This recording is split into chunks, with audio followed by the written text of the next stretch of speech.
Guys, unaweza ukafanya kitu kabisa kwenye maisha yako na mtu akakupuuzia ama akakukatisha tamaa, lakini usisite.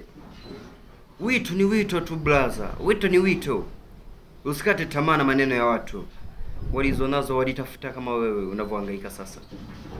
Tafuta pesa, kuna siku tu utafanikiwa lengo lako unalolihitaji, au ndoto zako utatimiza. Lakini ukikata tamaa ndo ukikata tamaa ndo hapo adui anapita anakukatisha tamaa vizuri kabisa, anakunyonya, anafurahi.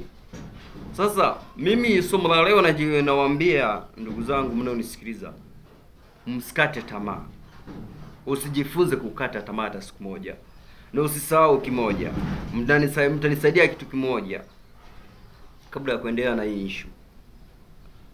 Nitakuomba tu wewe unayeniangalia hapa usubscribe, ulike, unifollow.